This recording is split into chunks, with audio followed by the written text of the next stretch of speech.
What's up, guys? My name is Edgar. This week we're doing Module 9, which is Assistive Technology. And as we all did, we all read this article and had to answer some questions about it. So, see here. The first question was, describe the role of assistive technology in the classroom. What past experience have you had with assistive technology? Out of these technology looks at this week, what did you find most interesting and most applicable for the teaching area? So, honestly, assistive technology is a great thing, especially because it gives an equal opportunity to those kids that may have a disability or may not be able to do the same things that us people without disabilities can.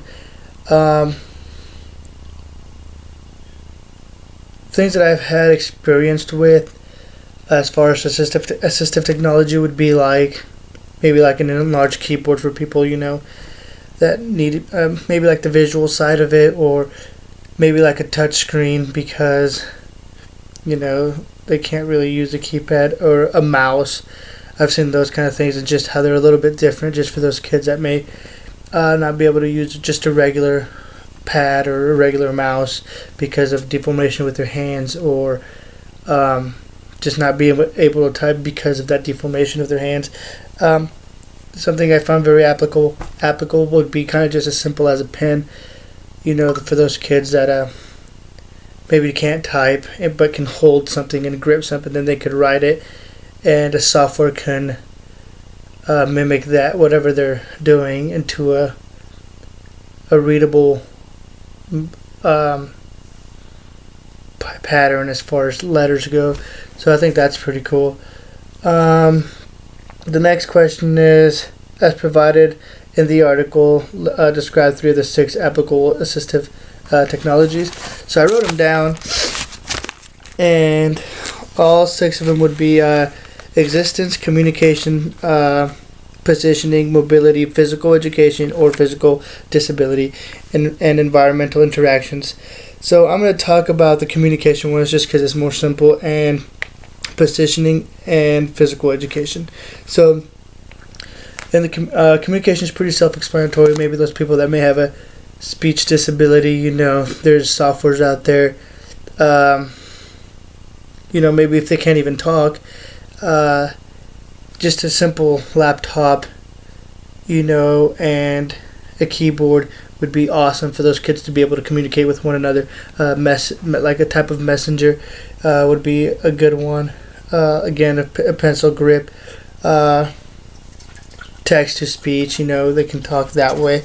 Another one is positioning. So people, that have disability, as far as just as simple as maybe crutches, just because they got hurt, or going from a wheelchair. And I know it kind of talked about that in the article, but I mean that's kind of just a simple technology as far as that goes. I mean, you have your electric chairs,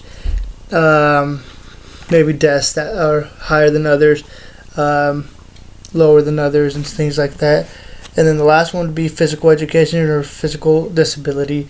So maybe somebody's missing a limb or a leg. You got crutches, or you got a I think it's called like a prosthetic leg or something like that, where it's more or less metal or some fiberglass leg. I mean, stuff like that. That's technology. We don't really realize it just because we think everything is digital. However, it's everything around us is more or less technology inclined or developed. And lastly, see here, one thing that I found. So other things that I found that assistive technology tools that support kids with ILD includes like observation expanders, alternative keyboards, audiobooks and publications, electronic math worksheets, freeform database softwares, graphic organizers, and outlining information data messengers, optical character recognition. So other types of assistive technology could be communications, motor aspect of writing, computer assistance, vision, hearing, mobility, like your daily life, like even reading and math. Those are all kind of things that us as humans may have a lack. Not necessarily we have like a strong side and a weak side, and not everybody can do what we consider to be normal.